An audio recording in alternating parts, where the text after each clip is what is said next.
Today's exercise is the split squat.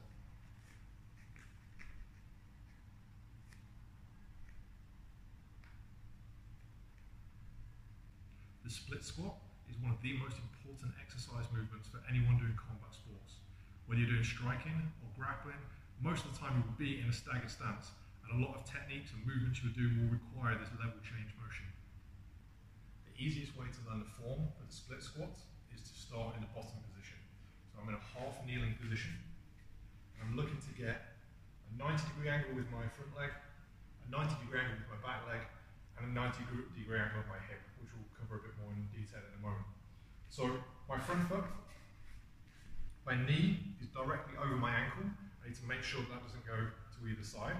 And I'm going to make sure that my knee doesn't come forward either. So it's a vertical shin at the front. I've got that 90-degree angle with the rear leg as well. And I'm digging my rear toes into the ground and balancing flat on my front foot. To get my 90-degree angle at the hip, I need to make sure my hips are square to the front. It's going to be quite tempting to twist those hips. They need to be square. And then I'm going to tuck my pelvis.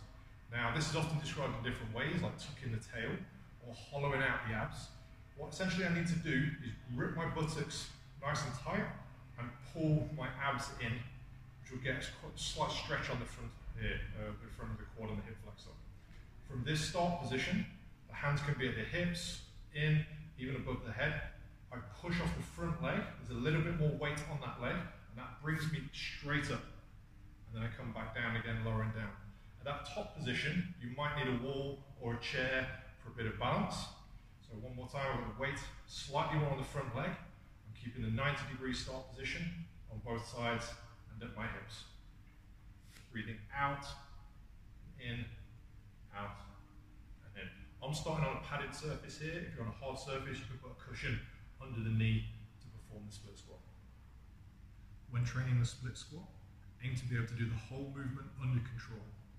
I'll be looking to do 3 sets of 10 on each leg under control before I would add weight to that. You can load using resistance bands, dumbbells, and various different ways to do this, but try and just do the basic movement first before you consider loading, or just use this basic motion as part of your warm-ups. Today's grappling movement will be the sit-out.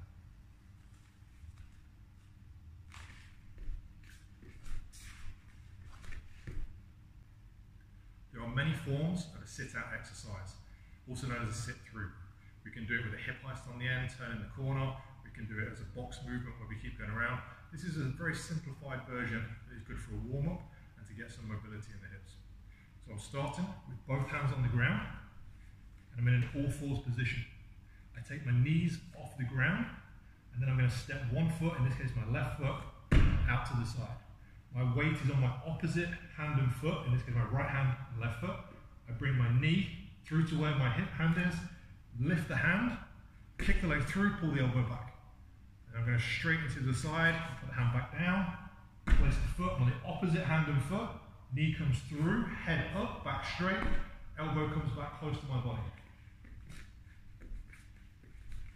The most common mistake when performing this exercise is putting my legs close together.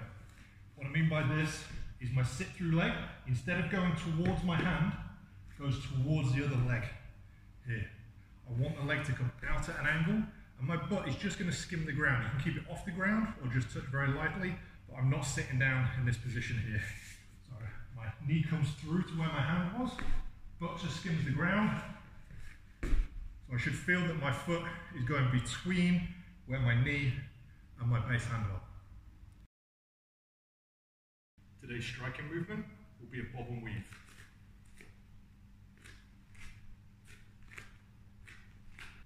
The idea of the bob and weave is to move your head out of a danger zone. If we imagine a danger zone here where strikes might be landed, we're moving our head in a U shape around that. So if we try and keep that in mind when we're doing the exercise, we'll get the right motion.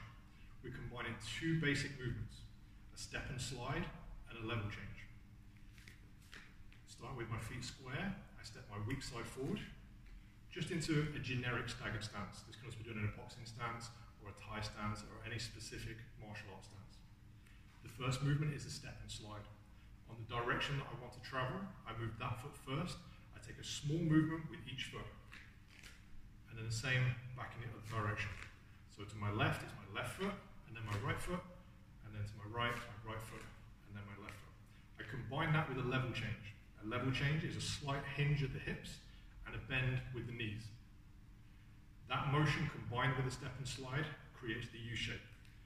I level change and step at the same time, and then bring the other foot up, back into stance. I level change, step with my foot, and then bring my other foot through, coming back to the start position, creating the U-shaped motion. The bob and weave is traditionally trained with a slip line, which is a rope going between 2 points around your shoulder height. Alternatively, you could have a training partner have their arm out or hold something out for you to go underneath.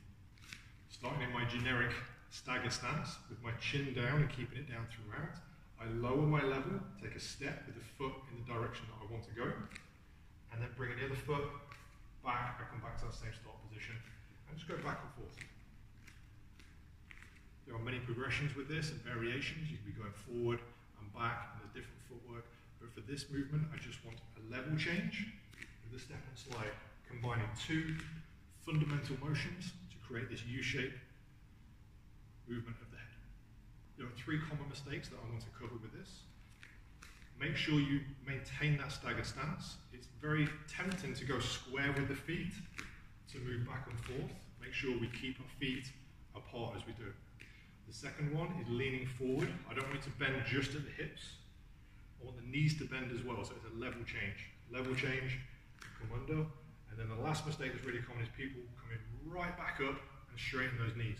We keep the knees flexed throughout, and whatever distance we've got from the rope into our stance, we don't go any higher than that. So we go lower and then maintain the same position. Going as close to the rope as we can.